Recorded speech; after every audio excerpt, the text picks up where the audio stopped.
오늘은 출애굽기 31장 말씀을 보겠습니다. 본문은 미리 읽지는 않고요. 우리가 보면서 본문을 조금씩 이렇게 읽을 때가 있을 겁니다. 자, 오늘 31장. 31장은 30장까지와는 조금 다릅니다.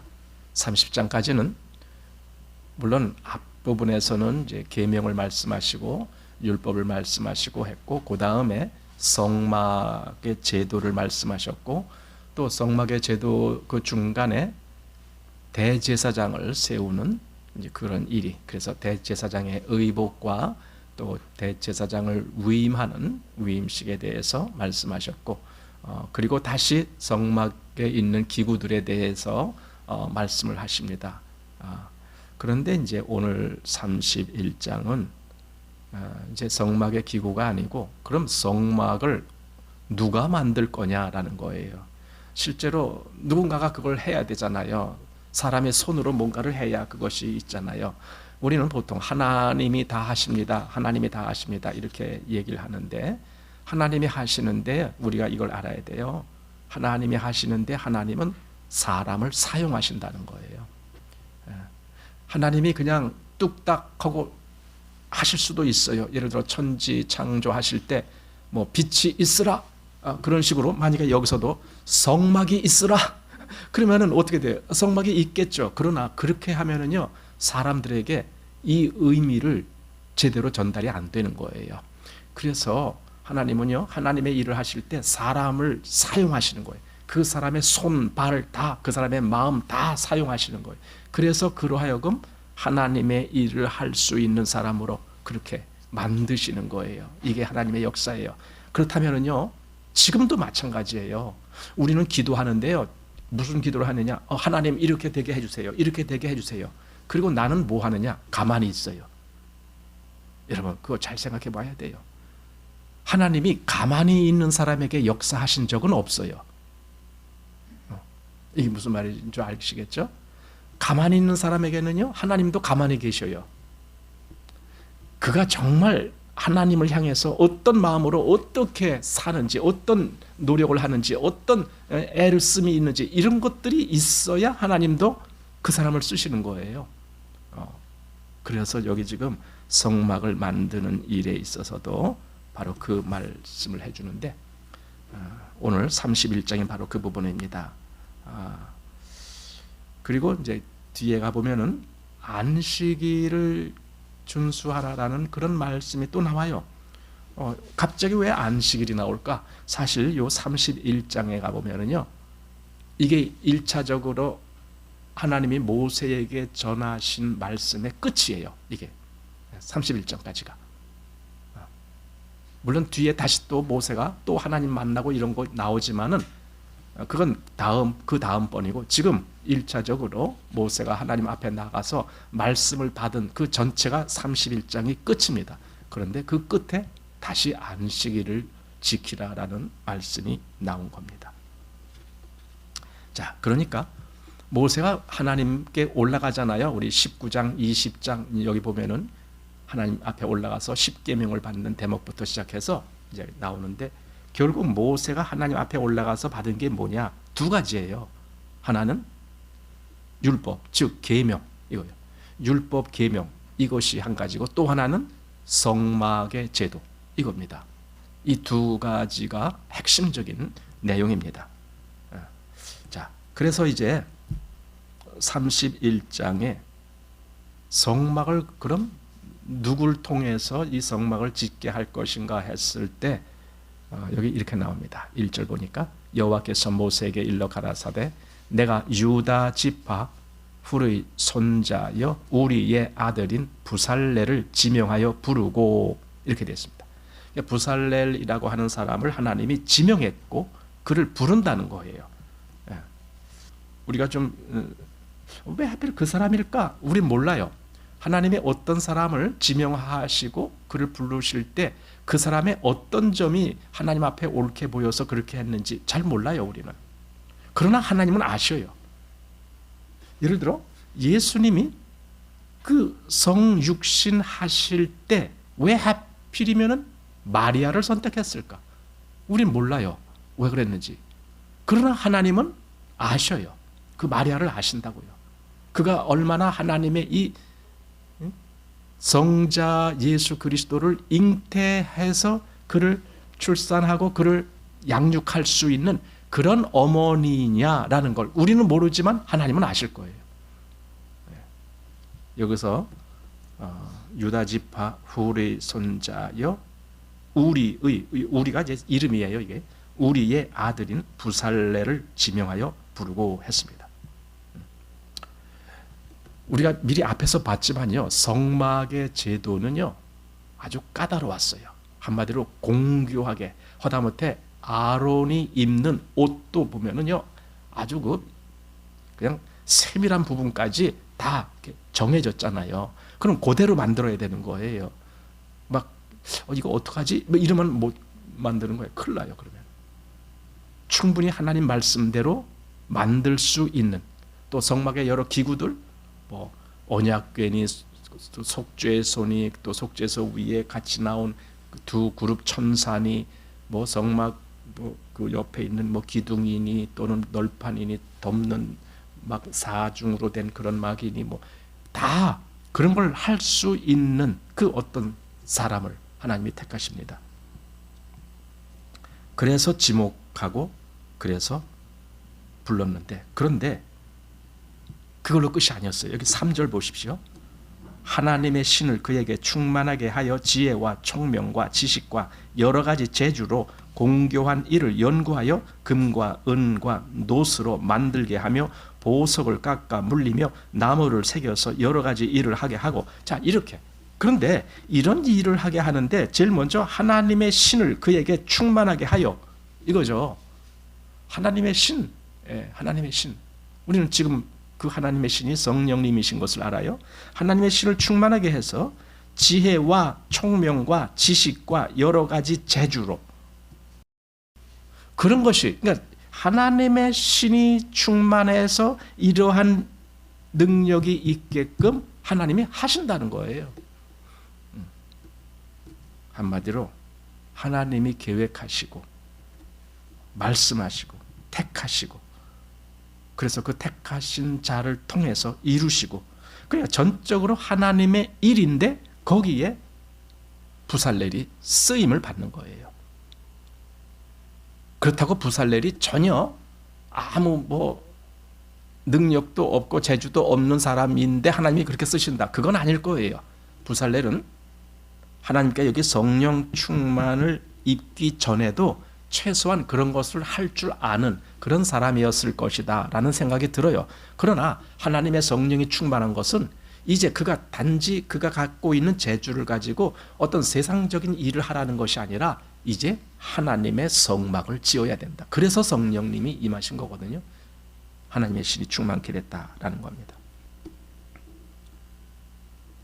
그러니까 결국은 2절부터 하나님이 지명하여 부르시고, 그리고 3절에 하나님의 신을 그에게 충만하게 하시고, 그리고 3절, 4절에 지혜와 총명과 지식과 여러 가지 재주로 공교한 일을 연구하게 하신 거고, 또 4절 끝부분에 금과 은과 노스로 만들게 하시고, 5절에 보석을 깎아 물리는 일, 또 나무에 새겨서 여러 가지 일을 하게 하는, 그걸 하게 하셨다라는 거예요. 결론은 하나님이 그렇게 하게 하셨다. 결론은 뭐야? 하나님이 다 하셨다라는 거죠. 그러나 사람을 사용하셨다 이거예요. 하나님이 하신 건데, 사도 바울이 나중에 그러잖아요. 내가 다른 사도들보다 더 많이 수고하고 더 많이 뭐 이렇게 하고 그렇지만은 내가 아니요 나와 함께 하신 하나님의 은혜로라 그러잖아요. 그러니까 사도 바울이 분명히 그렇게 했어요. 자기 몸으로 다 그 일을 했어. 복음 전하고 뭐 교회 이렇게 돌아보고 다 자기가 했어. 그렇지만 사도는 그걸 알아요. 이건 하나님의 은혜로 한 것이다. 지금 부살렐이 다 한 거예요. 그러나 이게 하나님의 신에 의해서 그렇게 된 것이다 라는 거죠. 자, 그리고 6절부터 보면은 부살렐과 함께 일할 사람을 또 이제 부르는 거예요. 여기 6절 보니까 내가 또 단지파 아히사막의 아들 오홀리압을 세워 그와 함께 하게 하며 무릇 지혜로운 마음이 있는 자에게 내가 지혜를 주어 그들로 내가 네게 명한 것을 다 만들게 할지니 곧 회막과 증거궤와 그 위의 속죄소와 회막의 모든 기구와 상과 그 기구와 정금 등대와 그 모든 기구와 분향단과 번제단과 그 모든 기구와 물두멍과 그 받침과 제사직을 행할 때에 입는 공교히 짠 의복 곧 제사장 아론의 성의와 그 아들들의 옷과 관유와 성소의 향기로운 향이라 무릇 내가 네게 명한 대로 그들이 만들지니라. 사실 그냥 명령만 하고 이렇게 해 하고 말로만 했다라면 사람들이 잘 모르잖아요. 아, 저게 어떻게 생긴 거야? 어떻게 만드는 거야? 모르잖아요. 그런데 여기 이제 하나님의 신의 충만을 입은 사람들은요, 그걸 다 알았을 거란 생각이 들어요. 마치 우리가 신약 성경을 보면 성령의 감동을 받아서 하나님의 말씀을 증거했던 그런 사람들처럼 구약에도 하나님의 신의 충만함을 받았을 때에 그걸 어떻게 만들지에 대한 그 지혜를 같이 얻었을 것이다 라고 생각되고, 더군다나 모세는 나중에 그가 고백하기를 친히 그 하늘에 있는 그 모형을 보았다 그랬잖아요. 그 모양을. 그래서 하나님이 그 보인 식양대로 그렇게 하게 한다라는 그런 말씀이 있거든요. 그러니까 정말 하나님이 그걸 보여주셨구나라고 생각이 들어요. 그런데 중요한 게 있어요. 이 성막의 식양은, 성막은 무엇을 나타내느냐 했을 때 우리가 첫째로 그리스도를 나타내는 거예요. 예수 그리스도를. 물론 거기에 우리 성도들이 뭔가 거기에 처할 수 있는 입장도 있지만, 그러나 첫째는 그리스도를, 거기에는 모든 기구들을 첫째가 그리스도를 의미하는 그런 겁니다. 그래서요, 이것이 그리스도를 의미하는 것이기 때문에 하나님이 말씀하신 그대로 만들어져야 돼요. 왜 그러냐면은 그리스도라면은 지금 말하자면 그겁니다. 그리스도를 말하는 것이 뭡니까? 복음이라는 거예요. 복음은 그리스도. 그리스도가 성경대로 어떻게 오셨고, 성경대로 어떻게 하셨고, 성경대로 부활하셨고, 이 전부 그러잖아요. 그리스도가 그랬다는 거죠. 그러니까 그리스도를 말하는 것이 복음이에요. 그렇다면은 복음을 잘못되게 말하면 어떻게 될까요? 오류 있는 그런 거, 뭔가 변개된 그런 거, 그런 걸 말하면 어떻게 될까요? 이거 큰일 나는 거죠. 복음을 그렇게 잘못되게 말한다는 것은. 그러니까 성막은요, 잘못되게 만들 수가 없어요. 하나님 말씀 그대로 만들어야 돼요. 그래서 이게 아주 중요한 문제다. 여기 불살렐과 오홀리압이라는 사람에게 하나님이 그들에게 하나님의 신의 충만함과 지혜와 이런 것들을 주어갖고 그렇게 하게 했는데, 정말 그렇게 안 하면은 사람 대충 짐작해서 이렇게 됐을 거야. 지금 우리가 성막을 만약에 만든다 그러면요, 대충 만들 거예요. 지금. 왜냐면 정확하게 모르니까, 어떻게 되는 건지 모르니까. 그래서 가끔 이제 성막에 대한 것을 모형을 만드는 데가 있었어요. 보니까 우리나라도 어떤 목사님이 강문호 목사님인가요? 그분이 만든 성막. 또 거기 그 성막을 만들어 놓고 또 그걸 실제로 보러 목사님들이 많이 또 간다 그래요. 보고 나니까 정말 성막이 그렇게 생겼구나. 이제 근데 그렇게 만들었다고 그게 진짜일까요? 진짜 성막과 똑같을까요? 아니거든요. 또 저 유럽이라든가 어디 이런 데 가봐도 거기도 성막 모형이 있어. 그러니까 전 세계 성막 모형이 몇 군데 있는데 보면은 다 달라요. 이게 한 가지로 통일된 게 아니에요. 다 달라요. 그렇기 때문에 사람이 짐작해서 만든 거라는 걸 알 수가 있어요. 심지어 중요한 언약궤 위에 그 그룹 천사가 이렇게 둘이 있잖아요. 그 속죄소 해갖고 위에. 근데 그 모양이 다 달라. 성막의 그 모형을 만든 데마다. 그러니까 만약에 진짜 성막 이때 그런 식으로 만들었다면 어떻게 되겠어요? 안 되는 거죠. 그게 복음을 변개한 거나 마찬가지예요. 왜냐하면 그리스도를 나타내는 성막의 여러 기구들을 사람의 뜻에 의해서 모양이 다르니까. 그건 복음을 변개한 거나 마찬가지죠. 갈라디아서 1장 6절에 있는 말씀같이 거기 그리스도의 은혜로 너희를 부르신 이를 이같이 속히 떠나 다른 복음을 쫓는 것을 내가 이상히 여기노라. 다른 복음, 다른 복음. 그래서 하나님의 명하신 대로 그대로 만들어야 된다라는 겁니다. 나중에 이제 출애굽기 끝 부분을 가보면 거기 이제 39장 또 40장 이제 여기가 끝이잖아요. 거기 가보면 계속 반복되면서 말씀하는 대목이 나와요. 그게 뭐냐면은 여호와께서 모세에게 명하신 대로 되었더라 이 말씀.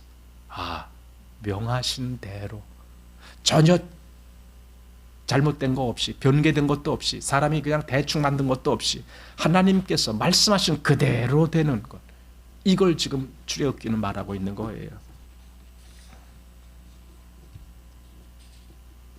그래서 왜 이렇게 출애굽기의 성막을 정말 하나님 말씀하신 대로 그대로 해야 됐느냐? 하나님이 성막을 통해서 그리스도를 우리에게 미리 보여주시는 것이기 때문에 그래요. 그리스도가 하나님의 뜻하신 그대로로 나타나야지 좀 이상한 그리스도, 또 저쪽에 또 더 이상한 그리스도 막 이렇게 중구난방한다라면 그거야말로 이상한 거죠. 그러니까 그렇게 될 수가 없기 때문에 성막은 하나님이 보이신 그대로, 말씀하신 그대로 되는 겁니다. 우리가 이 관점에서 뭘 봐야 되느냐 하면요, 이게 이제 복음적인 관점으로 한번 나와야 되는 거예요. 그래서 에베소서 4장 11절 말씀 여기 한번 보십시오. 에베소서 4장 11절. 그가 혹은 사도로 혹은 선지자로 혹은 복음 전하는 자로 혹은 목사와 교사로 주셨으니 이는 성도를 온전케 하며 봉사의 일을 하게 하며 그리스도의 몸을 세우려 하심이라. 자, 여기 이제 누가 나오냐면 사도, 선지자, 복음 전하는 자, 목사, 교사, 이 교회에 있는 직분들이죠. 그리고 여기서 이제 특별히 사도나 선지자나 이런 직분들은 이제 초대교회 때 그때 특별히 있었던 직분이고 지금은 우리가 이런 직분을 지금은 이제 우리는 볼 수는 없어요. 물론 자칭 사도라고 하는 사람들이 있긴 있어요. 그러나 우리는 여기 성경에서 말한 그런 사도라고 보기는 좀 그렇죠. 자, 그래서 여기 이런 직분이 있는데 여기 왜 교회에 하나님은 이런 직분을 두셨느냐 했을 때 첫째로 성도를 온전케 하며 이거요. 여러분 교회는요 바로 이런 직분자들에 의해서 온전케 될 필요가 있는 거예요. 교회는 그냥 믿는 사람들끼리 우리 모였다 그런다라고 교회가 잘 되는 거 아니에요. 정말 여기 말한 대로 사도, 선지자, 복음 전하는 자, 목사, 교사 이런 사람들의 역할이 있어야 되고 그런 사람들에 의해서 성도들이 온전케 되는 그 신앙의 길로 가야 되는 거고 그리고 또 하나 봉사의 일을 하는 거예요. 이런 직분 맡은 사람들은 사실 교회에서 봉사하는 사람들이에요. 그러니까 그들의 봉사를 통해서 성도들도 같이 봉사를 하는 거죠. 교회에서. 그래서 성도를 온전케 하며 또 봉사의 일을 하게 하며 그런 직분자들이 하나님의 뜻을 따라 봉사하는 것이야. 그런데요 궁극적으로 그럼 그렇게 해서 뭘 목적으로 삼았느냐 했을 때 여기 보니까 12절 끝에 그리스도의 몸을 세우려 하심이다라는 거예요. 그리스도의 몸은 당연히 교회라는 거죠. 우리가 이미 알고 있잖아요. 그리스도의 몸이 교회고 교회의 머리가 그리스도시다. 이거 우리가 성경에서 이미 보고 있잖아요. 그러니까 여기 그리스도의 몸을 세우려 한다. 교회를 세우려 하신다라는 겁니다. 그래서 교회의 직분자들을 세우셨다. 이렇게 말씀하는 겁니다. 그런데 보세요. 성막도 지금 세워지고 있는 거예요. 그것을 이제 어떤 일정한 어떤 가시적인 건물이 세워지는 것처럼 보이지만 우리는 가시적인 뭔가가 세워지는 거 그거 보는 게 중요한 것이 아니라 그 속에 있는 의미가 어떻게 세워지느냐를 봐야 돼요. 근데 그 속에 세워지는 그 의미가 뭐냐? 교회가 세워지는 의미예요. 그게 우리가 그걸 마치 안 보이는 그 어떤 속을 꿰뚫어서 보는 것 같은 그런 통찰력으로 성막이 세워지는 그 모습 속에서 교회가 세움받는다라는 그걸 우리가 보아야 된다라는 겁니다. 그래서 에베소서 2장으로 한번 가보십시오.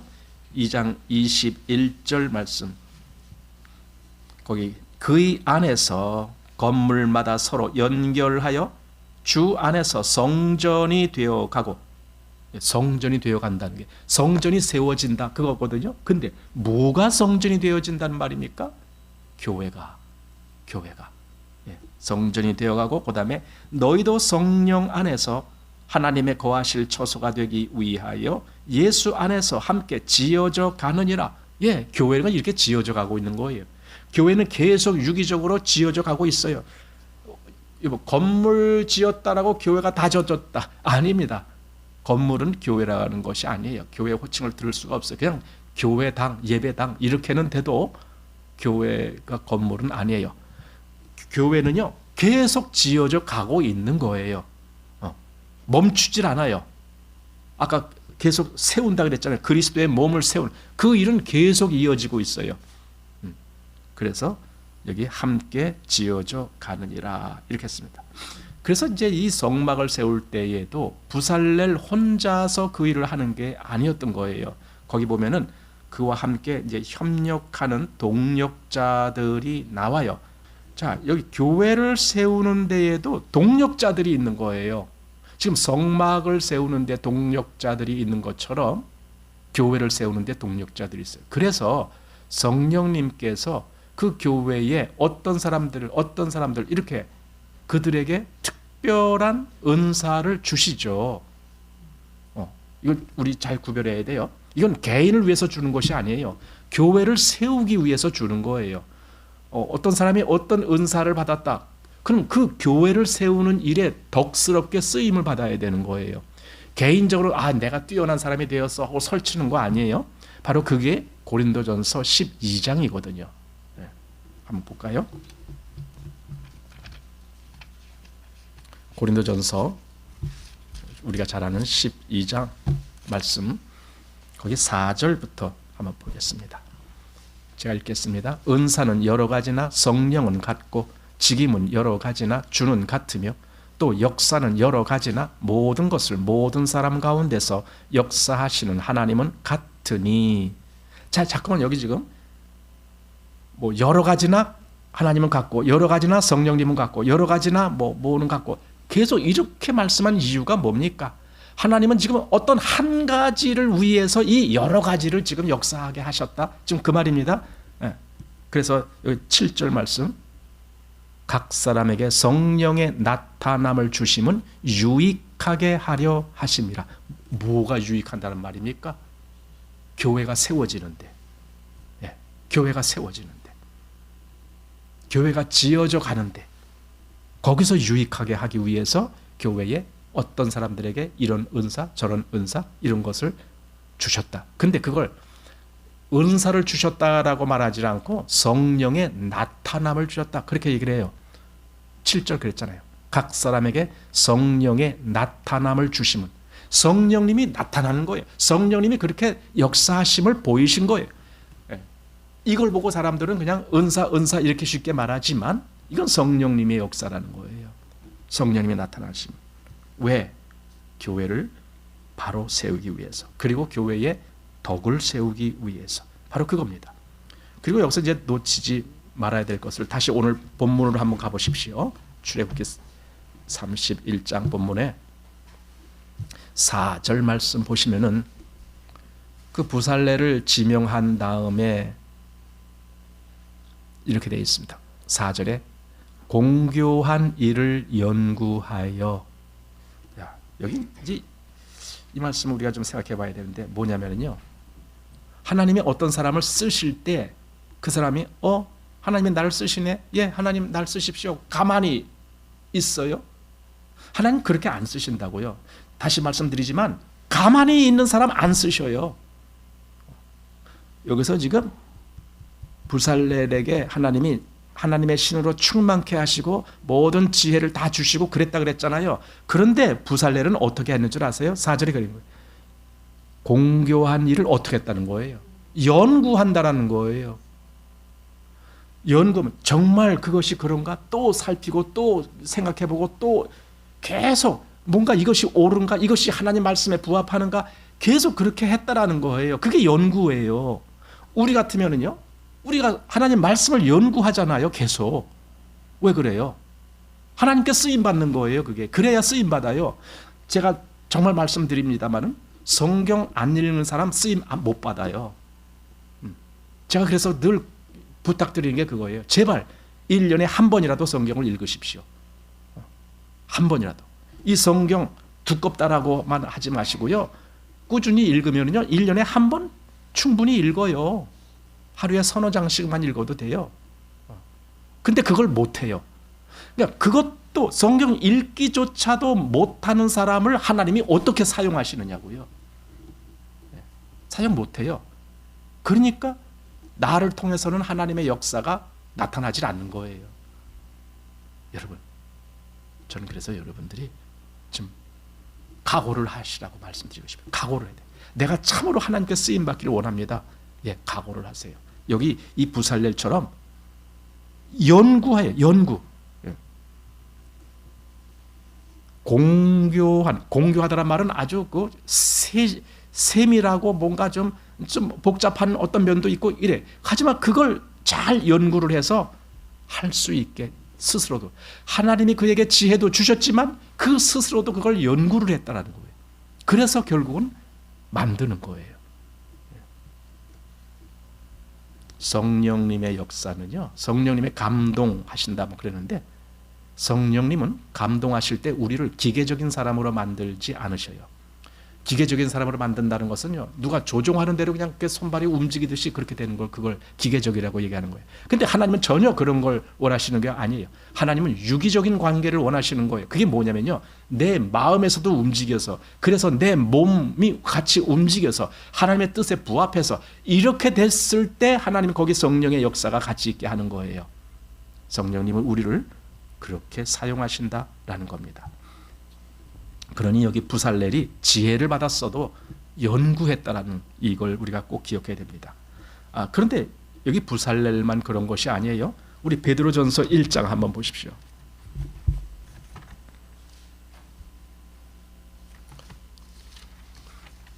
베드로전서 1장 10절 말씀.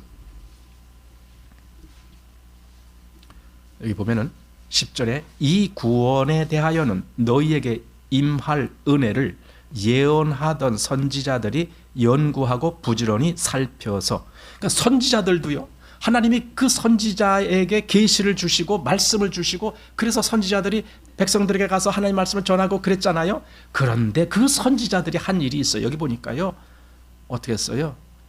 연구하고 부지런히 살펴서. 선지자들은 가만히 있는 게 아니에요. 놀고 먹는 게 아니에요.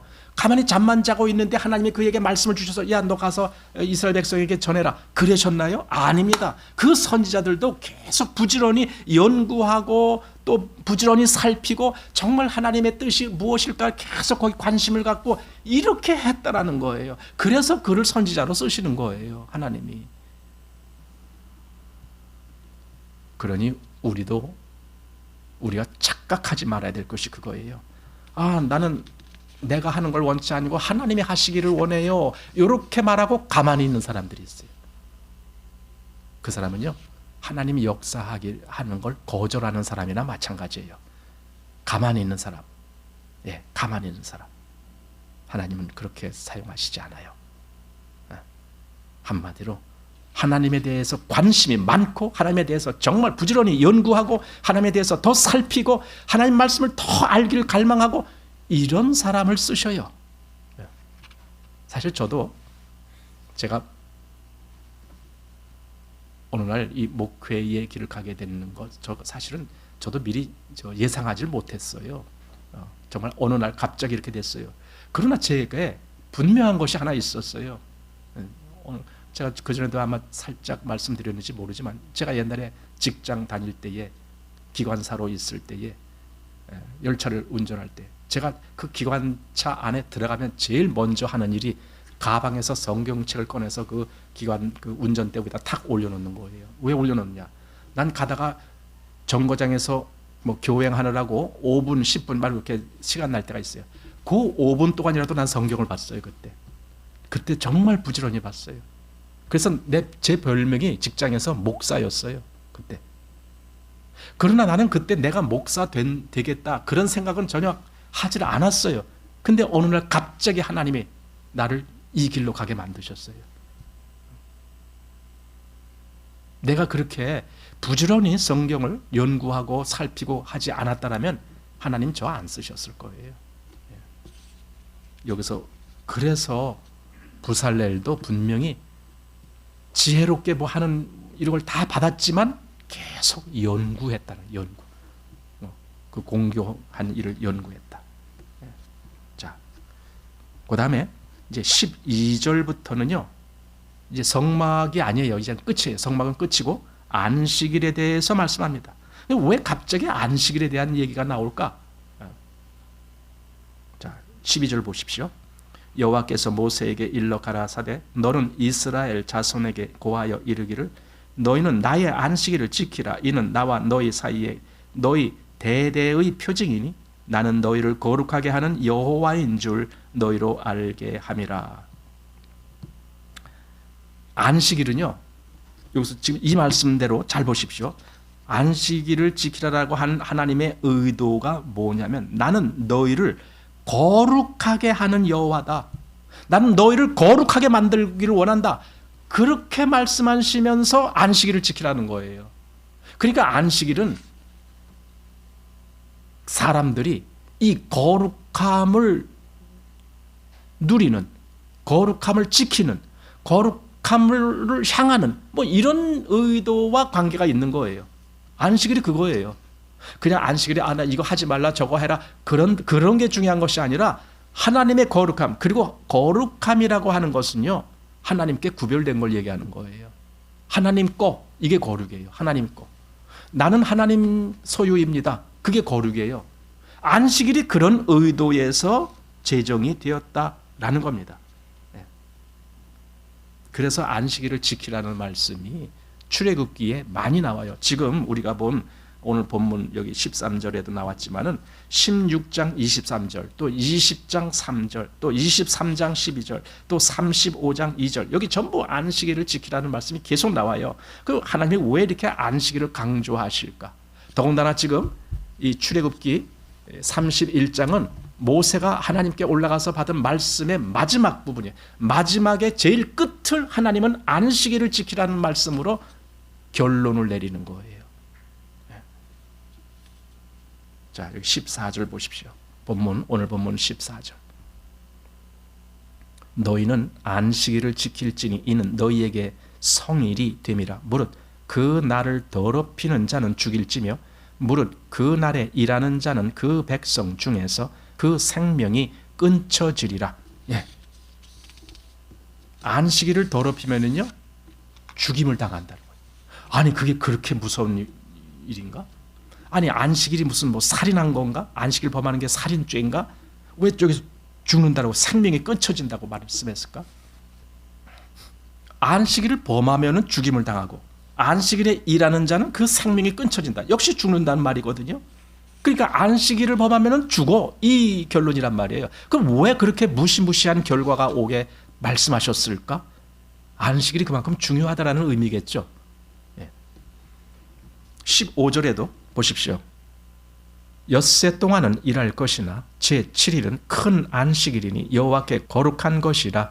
무릇 안식일에 일하는 자를 반드시 죽일지니라. 안식일에 일하면 죽여, 이거예요. 안식일. 그래서 사실 신약에 와서 예수님이 안식일에 병자를 고치니까 유대인들이 저 예수를 죽여야 되겠다 계속 그랬던 거예요. 이것 때문에.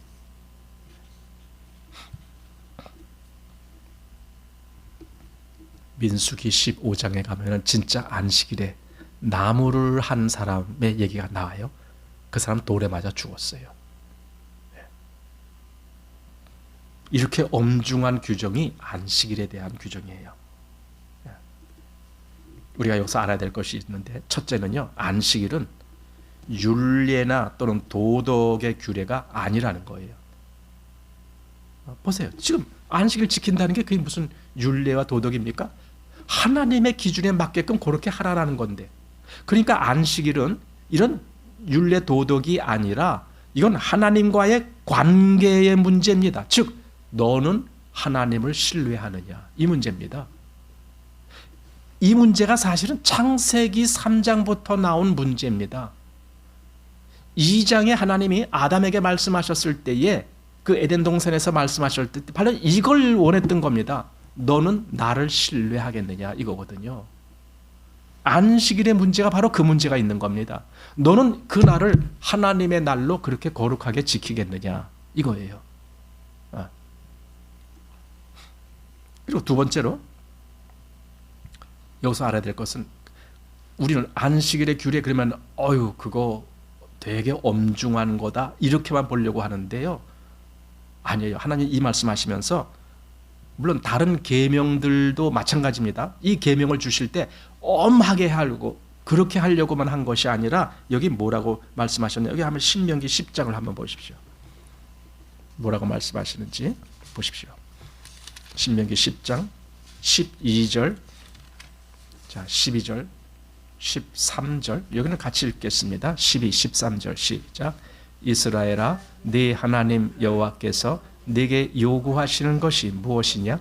곧 네 하나님 여호와를 경외하여 그 모든 도를 행하고 그를 사랑하며 마음을 다하고 성품을 다하여 네 하나님 여호와를 섬기고 내가 오늘날 네 행복을 위하여 네게 명하는 여호와의 명령과 규례를 지킬 것이 아니냐. 그러니까 여기 지금 정말 명령과 규례는 그건 여호와를 사랑하는 문제다. 그런데 이걸 왜 하나님이 말씀하셨느냐 했을 때 13절에 내가 오늘날 네 행복을 위하여 네게 명하는 여호와의 명령과 규례 이거예요. 네 행복을 위하여 하나님이 이 규례와 명령을 주실 때 바로 이스라엘 네 행복을 위하여 이렇게 말씀하신 거예요. 그들을 억압하고 그들을 압제하고 그들을 어떻게 강압하게 이것이 목적이 아니었고 그들의 행복을 위하여 이 말씀을 하셨던 거예요. 근데 이스라엘이 그렇게 받지 못한 거죠. 진짜 하나님이 우리의 행복을 위해서 이 말씀을 주셨군요. 예, 하나님 제가 그 말씀을 신뢰합니다. 이렇게 못했잖아요. 그렇게 될 수도 없었죠. 될 수도 없었어요. 불가능했던 거죠. 그래서 결국 어떻게 됐냐? 여기 신명기 8장으로 한번 가보십시오. 8장 16절. 자, 8장 16절 시작. 내 열조도 알지 못하던 만나를 광야에서 내게 먹이셨나니 이는 다 너를 낮추시며 너를 시험하사 마침내 내게 복을 주려 하심이었느니라. 복. 하나님은 이스라엘에게 복을 주시기를 원하셨던 거예요. 그래서 이 말씀을 주시고 만나도 주시고 다 그랬던 거예요. 그런데 이스라엘은 그것조차도 몰랐죠. 그게 무엇을 뜻하는지. 하나님은 결국 예레미야 29장 11절 말씀을 보면은 너희를 위한 나의 생각은 내가 안 하니 재앙이 아니라 평안이요. 평안. 난 너희의 평안을 원하는 거야. 예, 평안. 그래서 장래 소망을 주려는 것이다. 이겁니다. 그래서 복 또는 평안 또는 소망 이런 말씀이 하나님이 주신 의도가 바로 그것이 있다는 겁니다. 자, 그래서 오늘 본문 17절로 가보십시오. 본문 17절에 이렇게 되어 있습니다. 이는 나와 이스라엘 자손 사이에 영원한 표징이며 이게 뭡니까? 관계란 말입니다. 하나님과 이스라엘의 관계를 위해서 안식일을 지금 말씀하신 거예요. 영원한 표징이며 나 여호와가 엿새 동안에 천지를 창조하고 제 7일에 쉬어 평안하였음이니라 하라. 우리는 안식일에 하나님께서 안식하셨다라고 알죠. 예, 하나님 안식하셨어요. 근데 그럼 그 안식이라는 것의 실체가 뭐냐? 여기 이렇게 말씀해요. 제 7일에 쉰다라는 거예요. 우선 쉬어 그랬잖아요. 쉬어. 그리고 두 번째는 평안이란 말을 하고 있어요. 그러니까 안식만 하신 것이 아니라 하나님이 평안을 누리셨다라는 거예요. 평안이 뭡니까?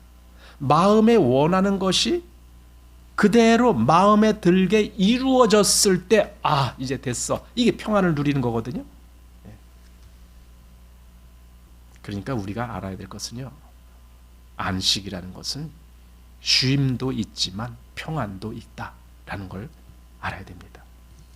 그렇다면 우리가 지금 이 안식일이라는 것을 어떻게 보아야 되느냐라는 걸 이스라엘 보고 그들에게 안식일을 지키라라고 하신 것은 그들이 쉬기를 원하는 것이고 그들이 평안을 갖기를 원하셨던 거예요. 그런데 이스라엘은 그걸 다 놓쳐버린 거예요.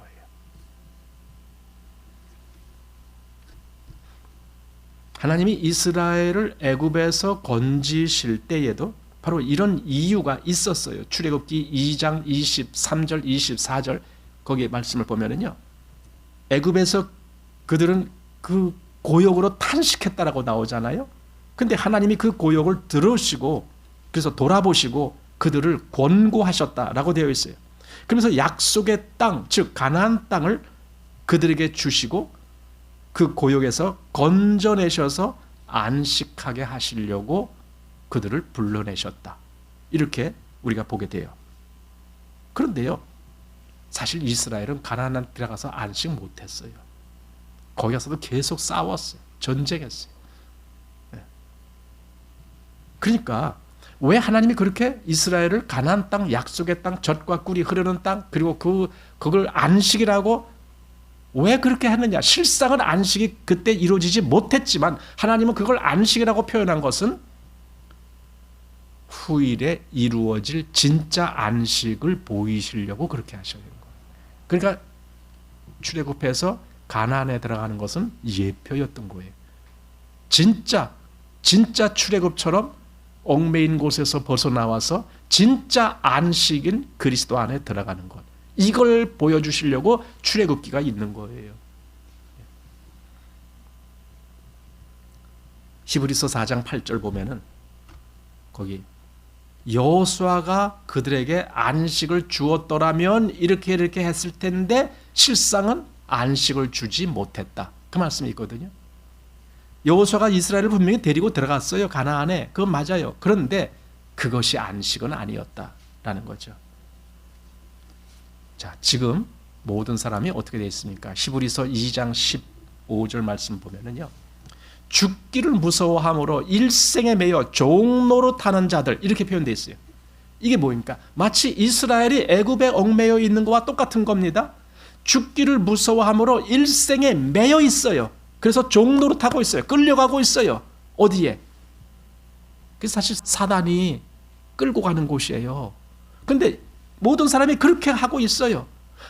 이스라엘이 애굽에서 종노릇하던 그 실정하고 비슷하게.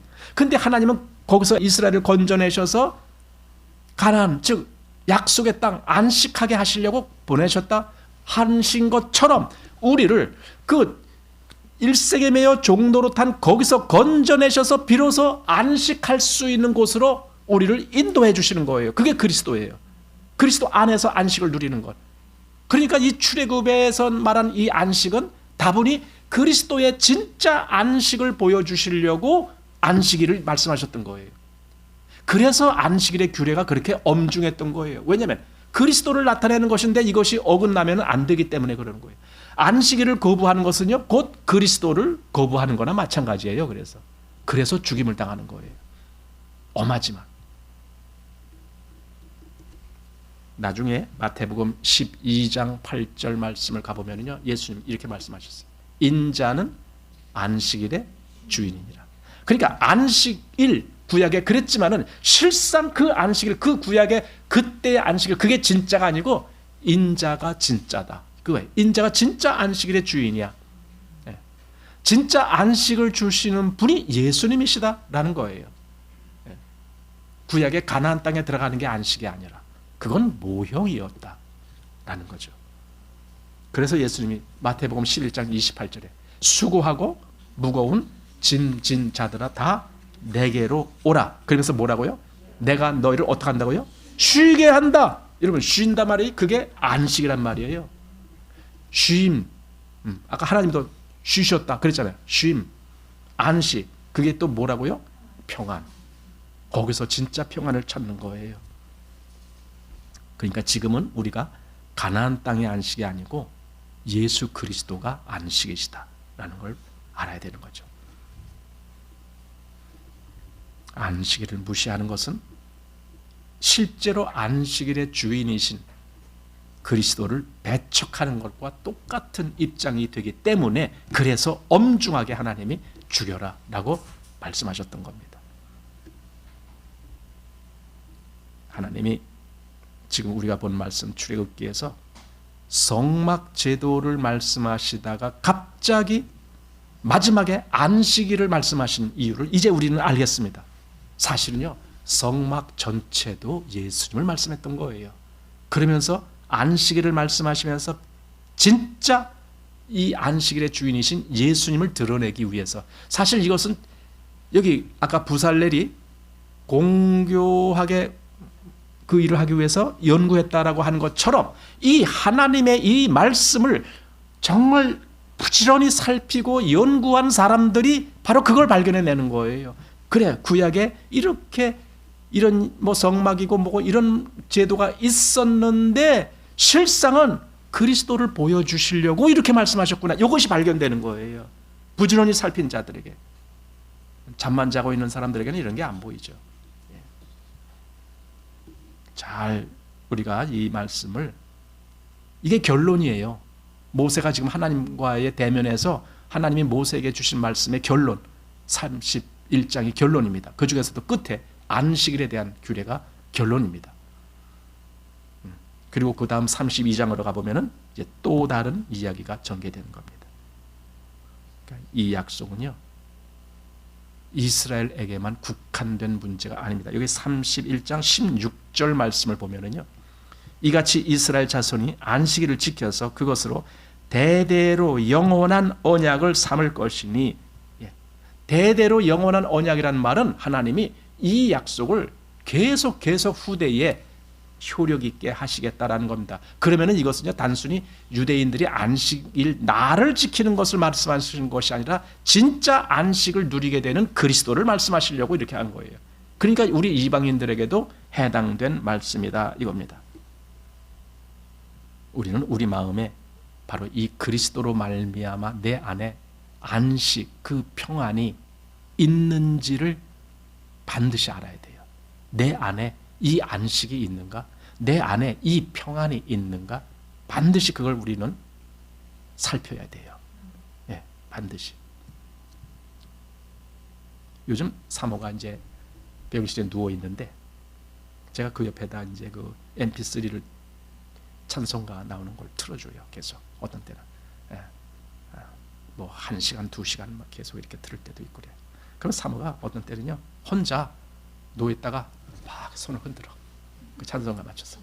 손을 흔들고 그다가 또 박수 치고 또 막 이렇게 손을 흔들고. 또 어떤 때는 할렐루야. 또 이래 할렐루야. 목소리가 이제 약간 쉰 목소리 비슷하게 나오는데 할렐루야. 아멘. 뭐 이런 이제 제스처를. 그 왜 그럴까요? 사모가 왜 그럴까요? 마음에 그게 있기 때문에 나오는 거예요. 마음에 그 충만함이 있을 때 바깥에서 자극이 올 때 나도 반응을 하게 되는 거예요. 마음에 없는 사람은요, 아무리 그런 자극이 가도 묵묵부답. 누가 찬송가를 불러도 하나도 기쁘질 않아. 내 마음에 없으니까 그런 거예요. 내 마음에 그 하나님의 안식과 평안이 없는데 무슨 찬송이 나와요? 그러나 내 마음에 그것이, 그 실체가 있는 사람은 누가 조금만 나한테 자극을 줘도 그것이 막 나와 이렇게.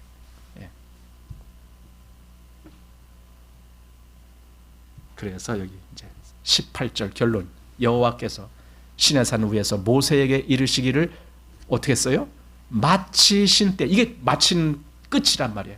그때 증거판 둘을 모세에게 주시니 이는 돌판이요 하나님이 친히 쓰신 것이더라. 이 돌판 깨졌습니다. 나중에 돌판이니까.